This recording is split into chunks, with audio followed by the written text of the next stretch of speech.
So, about 2 weeks ago, we had our first introduction to cricket. We watched something called Cricket versus Baseball. Which one is better? It's something like that. And in those comments, a lot of people said, you got to check out this video. In fact, one person specifically was VAUDE, VAUDE 77. I like throwing that number on there at the end. And VAUDE said that they have to check out this video that we're going to be looking at here today, which is Cricket Explained for Baseball Fans by Sports Explained. I will include a link in the description so you can head on over there and do all the YouTube stuff. I'm sure they would appreciate it. I'm really looking forward to this because I've seen a couple highlights. You know how it is with the YouTube, as I like to say. Once it gets in your algorithm, it's there. So I've seen a few highlights and it looks pretty interesting, but I really don't know what's going on. So this is going to be great. Let's see what we can see. Cricket Explained if you already know baseball. All right, To get this started, I want you to imagine a game much like baseball, except there are only two bases, and they're basically where home plate is and where the pitcher's mound is. To score. Oh, okay. So the pitcher's mound, sorry, it's sports, so I really try and do my best to understand it. I like all the X's and O's and stuff like that. Some people may know, but I actually coached basketball on the high school and college level, played, and so I'm like into the X's and O's. So I'm going to be pausing it a few times, like a reaction channel. So they have two bases. Okay, that's interesting. Two bases, and they're basically where home plate is and where the pitcher's mound is. To score a run in this game, you simply have to reach the next base. So if you put the ball in play and you make it to the pitcher's mound, that's a run. And then if you're able to make it back to home plate, then you score 2 runs on that play. This game is played in the middle of an oval, so there's no foul area. You can hit the ball. Yeah, but I'm wondering what I saw that person run over there. Pitcher's mound, that's a run. But he doesn't touch a base. Looks like he just maybe has to reach across or something like that. And then if you're able to make it back to home plate, then you score 2 runs on that play. Okay. This game is played in the middle of an oval, so there's no foul area. You can hit the ball behind you, you can hit it to the side or whatever. And in this game, the pitchers are allowed to bounce the ball. If you can picture this game in your mind, you are 75% of the way to understanding cricket. The rest of it is details. Okay. Before we get started, I just want to say that I'm going to be explaining this like I would to a friend of mine who knows baseball and wants to know about cricket. I'm probably going to be switching between baseball and cricket terminology a little bit more freely than maybe somebody who's a hardcore cricket fan might be comfortable with. Feel free to correct me in the comments, but what might be more fun is if you made a companion video that explains baseball in reverse. All right. So just for point of reference, just in case you don't know, I love baseball. Baseball wasn't like my favorite sport growing up. Like I said, I played and coached basketball. I only played like little league baseball. But as I got older and, I'm a Lakers fan and the Lakers started to be just so, watching the game wasn't as important as it was at some point in my life. And then the Dodgers became amazing. I've been a Dodgers fan for like 50 years, so I'm not a bandwagoner, but I just got into baseball more and more. I watch every games, 162 games every year, and I watched like every single one of them. And so I just started to learn more about baseball. So this is going to be really good. And I know some people out there, one person put in the comments, when I mentioned I like baseball, they just put Astros. If you know, you know. So anyway, here we go. Let's get started. Basic gameplay. So cricket is a game played between 2 teams of 11 players. When a team is fielding, all 11 of its players are on the field at the same time. 9 players are out in the field at the various positions. And then there's 1 bowler, who is basically the pitcher, and 1 wicketkeeper, who is basically the catcher. And then the team that is batting has 2 players at bat at any given time. These batters stand at opposite ends of the pitch, which is a narrow rectangle that's in the middle of the oval that is the cricket field. At the ends of the pitch are 2 wickets, which are these little structures that have 3 stumps and 2 bails. The stumps are the 3 stumps and 2 bails. Okay. That's called the wicket. 3 pieces of wood that are in the ground, and the bails are these 2 little pieces of wood that rest on top of the stumps. Okay. A play begins when the bowler, which is basically the pitcher, bowls the ball to the batter. The bowler is ultimately trying to break the wicket, which would get the batter out, and more on that later. The batter...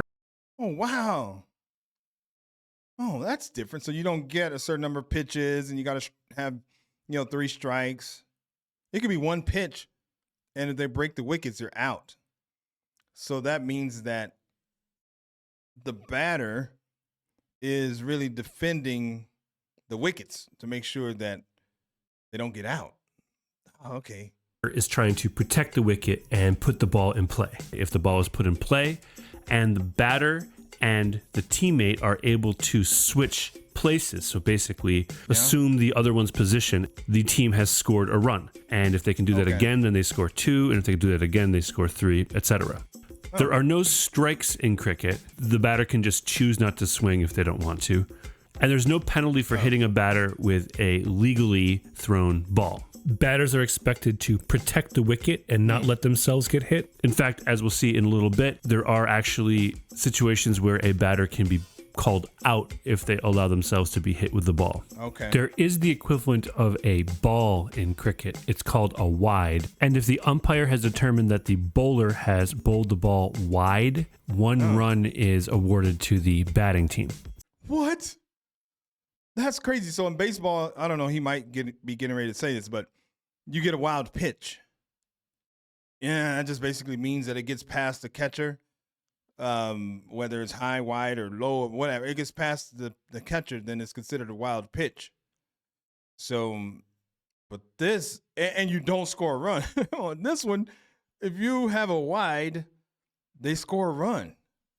Wow. There's also something in cricket called a no ball, which is when the umpire has determined that the ball has been delivered illegally. And there's a couple dozen different reasons why an umpire might call a no ball.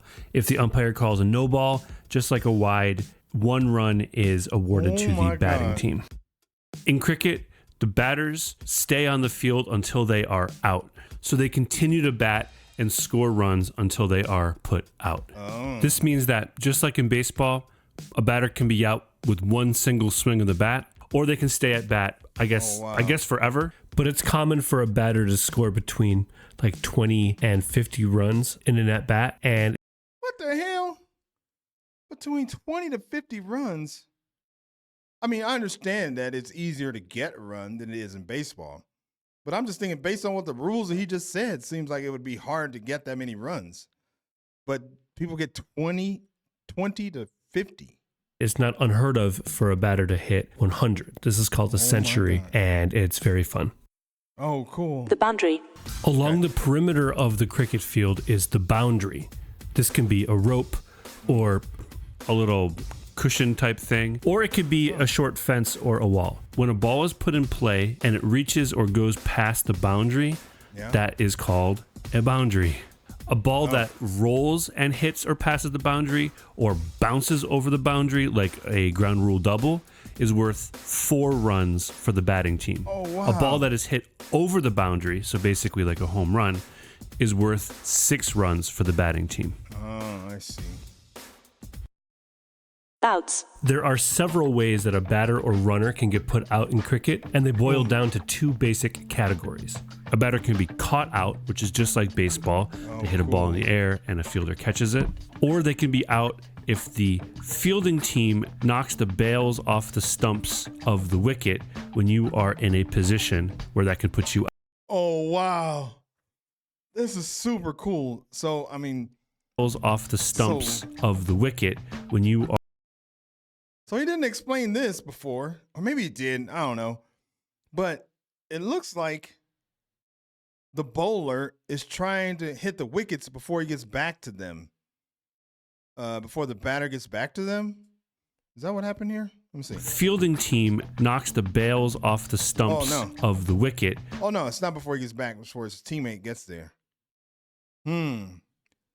Okay, so I guess if the bowler or somebody knocks the wickets off before you score a run, then that would be an out.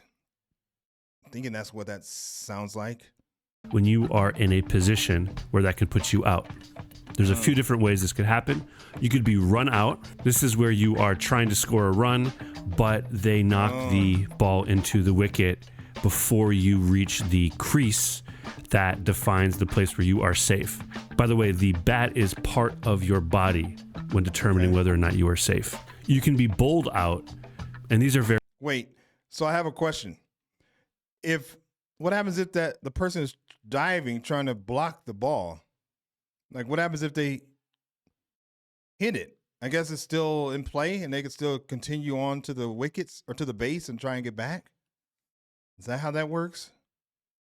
I'm going to go back a little bit. Body when determining whether or not you are safe. You can be bowled out, and these are very exciting.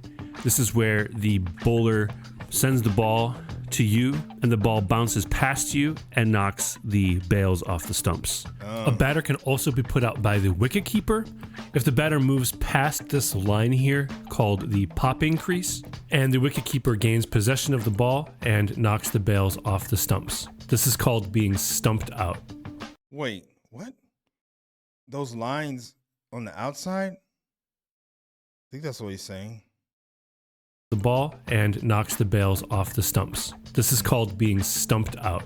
Okay. A batter can also be called out if they allow the ball to hit them, and the umpire determines that the ball would have knocked the bails off the stumps if the batter had not interfered with their body. This is called a leg before wicket. So those are the most common ways that you will see a batter or runner get put out by the fielding team. There are several other much less common ways for a batter to get out, and we will not be getting into them here. Oh, okay, I see. The batter is trying to get back inside of that, like the box. Like a batter's box, I guess, what they have in baseball, before the catcher hits the wickets. I don't remember if that was the catcher's name, but... Several other much less common ways for a batter to get out, and we will not be getting into them here. Okay. One major difference between baseball and cricket is in cricket, if the fielding team thinks that they have gotten a batter or runner out, they first have to appeal to the umpire, who will confirm whether or not the batter or runner is out. So if a batter or runner would be out, but no one on the fielding team notices it, then play just continues, and the umpire will not just like call them out. When a player is put out, the bowling and fielding team is said to have taken the wicket, and the batting and running team is said to have lost the wicket. Okay. Overs. Each series of 6 pitches or deliveries, which are called balls, is called an over. Each over has only one bowler, and each bowler only bowls one over at a time. So after a bowler has delivered 6 balls, they take a position in the field, and another player comes in to be the bowler for the next over. A bowler can field for an over and then come back to bowl again, but a bowler may not bowl 2 consecutive overs. Okay. If you're comparing this all to baseball, overs are similar to individual at-bats in terms of the flow of the game, right? It's like one series of deliveries that everyone's watching, and then there's a brief pause while a new player comes on, and then there's a next set of deliveries that everyone's watching. Okay. The difference, of course, is that it's the bowlers, the pitchers that are coming in and out, and not the batters. So I wonder how many people have to be, or how many bowlers do you carry on an 11-man? Was it 11? No, 13. 11-man squad that's on the field. I wonder, is everybody a bowler, or do they alternate between 1 and 2? In baseball, I mean, obviously you have the pitcher. That's usually a starting pitcher. They try and go at least 5 or 6 innings. And then they'll have, a reliever come in, or a set of relievers or something like that. So, and once that pitcher has pitched, they can't pitch anymore in that game. So that's, I guess, sort of similar, but let's see what we got. Formats. Beyond everything that has been explained so far, the majority of the details of the game that you watch will depend on the format of cricket that you're watching. There are 2 basic formats of the game of cricket. There's first class cricket and there's limited overs cricket. First class cricket is what a lot of people think of when they think of cricket. We're talking about the games that go on for several days. Everyone is wearing white. Maybe the Queen shows up. And first class cricket is most associated with the 5-day-long test matches that international teams play against one another. They're scheduled for 5 days, but they might be completed before that. At the beginning of the first day, there is a coin toss to determine which team goes first. And then the sides alternate going through their entire batting order. This happens twice. So each team goes through its batting order twice for a total of 4 innings. Unless the team that goes second scores more runs than the team that went first, in which case they don't have to actually finish their entire innings. They just win the game. That was very simplified. The rules go. He said that was simplified. I was thinking that part was confusing. He's on, this is the simplest part of the whole video. My brain hurts. I'm just kidding. Governing test matches could be their own 15-minute video. The other format of cricket is limited overs cricket, where each team is limited to a certain number of overs, and each innings comes to an end when the specified number of overs has been reached or when all of the batters are out, whichever comes first. There are several types of limited overs cricket, but there are 2 that you are most likely to see. The first of these are the one-day internationals, or ODI. These are played between national teams, and each team has 50 overs. And then there's also T20 cricket, which is 2020 cricket, where both teams get only 20 overs. This style. So this is interesting. I mean, I wonder how they have home runs. I mean, I know how they have home runs, but it doesn't seem like people are actually swinging a lot. It seems like there's more defensive like blocks instead of actual swings. So maybe they don't have a home run. I know they called it something else. I forgot what it was, but maybe they don't have that. A lot of those. But I guess that's the same in baseball. I mean, if you get over the course of 162 games, if you have 50 home runs, you had an amazing year. So, cricket was invented to be more exciting and more fast-paced, and to put the length of an individual match around the same as other common sporting events around the world. An easy way to know whether you're watching a test match or a limited overs match is whether the teams are wearing white or colors. And if you are watching a professional match, you're almost definitely watching a T20 match. Okay. Scorekeeping. All right, pay attention, because this is maybe the most confusing part of all of this. Oh, God. Do I need to take a break? Do I need to drink water or something? Okay. Let's see. Here we go. The scorekeeping. So at the bottom of the screen, you'll see it says India, and then it says 118 for 5.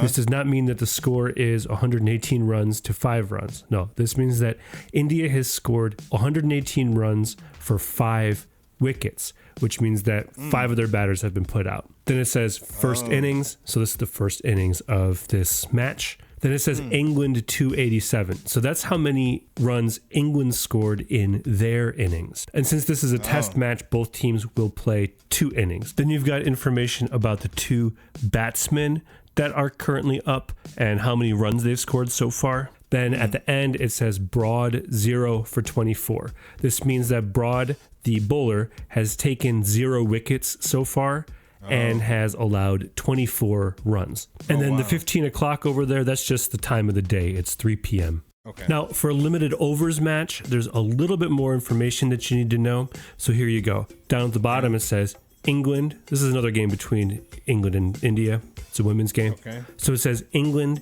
103 for 4. So that means that they've scored 103 runs for 4 wickets. P2, don't worry about what that means yet. Then it says 24.3 of 50. That means that we are 24 overs and 3 deliveries into this innings. And then the 50 means that this innings will have at most 50 overs, right? Because this is a one-day international. Then it says target 222. This means that India went first and scored 222 runs. So that's how many runs England has to score to win. And from there, it's pretty much the same as the test match we just saw. Just be careful, because if you're watching an Australian broadcast, the scores are reversed. And the wickets are first and the runs are second. So on this one, it says Ren, that's the Renegades, that's one of the teams, 5 for 135. So it's 5 wickets for 135 runs. So just be careful, it might be confusing. Some final similarities and differences. All right, let's... Okay, here we go. This might help put it more into context for me. I mean, so far it seems pretty interesting. I mean, I do wonder if I know they keep track of records and stuff. Like there has to be certain bowlers that are really good, certain batters that are really good. I wonder how they determine like what he said something about positions in the field. Maybe he's going to talk about that now, but I don't think he said anything like that so far. Like I know the 9 positions in baseball, but I just wonder what those positions are. But maybe he's going to get into it. I'm just, getting ahead of myself here. Basically it. I thought that we would end this video with a few more similarities and differences between baseball and cricket. One major difference is that in cricket, if a ball is in play, the runners are not compelled to move, right? You only run if you think you can make a run. One similarity is that every cricket ground has different dimensions and a different... Well, hold on. That's pretty cool. If you were in baseball, it was like, if you hit it and you don't think you can make it at first, then you tell the umpire and you get another chance to bat. That'd be interesting. All right, let's see what the other run. One similarity is that every cricket ground has different dimensions and a different shape. And much like in baseball, this means that certain cricket grounds are more favorable or less favorable to different play styles. Another difference is that in cricket, the positions refer to places on the field and not necessarily the individual fielders. So if baseball had a similar thing, like you would not be the shortstop for your team. You would just be a fielder who would be playing shortstop position. And then if your team was in a shift or whatever, maybe you would be said that you were in the second base position. Or maybe for one batter, you would be in the shallow mid outfield position. Yeah, baseball had that for a few years. They got rid of that though. Now you have to be in a certain area. You don't get to just be like a third baseman that's playing on the first base side because of the shift or something like that. So they did change that. Or maybe for one batter, you would be in the shallow mid outfield position, right? Another similarity is that in cricket, players' on-field and off-the-field behavior is governed by an old-fashioned sense of propriety that's not unlike the unwritten rules in baseball. And the final difference that's probably become clear to you as you watch this video is that cricket is a much more international game than baseball. I don't mean to say that it is more popular in more countries than baseball, although this might also be true. What I mean by this is that international competitions, so competitions between national teams, are the norm. They're not like a special thing that everyone tunes into every 4 years. Professional cricket is a relatively new phenomenon in the world. Oh, that was interesting. So what I just every saw 4 years. was Professional cricket is not a bounced ball, and the batter took a full swing. So maybe that kind of answers my question as to like how do they get home runs? So maybe when it's a bounced ball, you're automatically, assuming or switching to a protector of the wickets. And when it's I don't know what they call it, a non-bounce ball, straight ball, something like that, then you can take a full swing. a relatively new phenomenon in the world.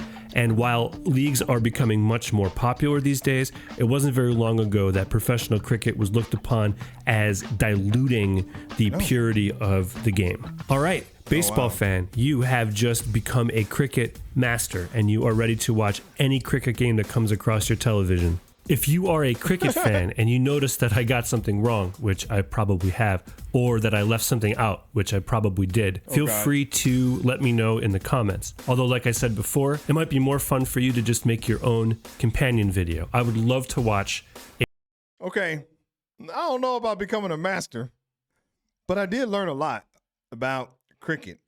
But I am curious, maybe you could put in the comments if they have like a home run record, a runs scored record. I would imagine that they probably have a batter that, you know, scored 150 runs or something like that.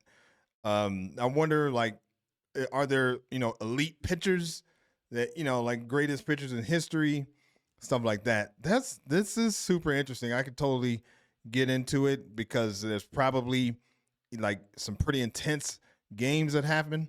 But Drop it in the comments. Let me know if he left something out. If I had a question that you think you know the answer to, that would be great. Go ahead and put that in there. This is a great video here. Before we get out of here, go ahead and like the video. My name is Greg. Thanks for joining me here today, and we will catch you on the next video. Peace.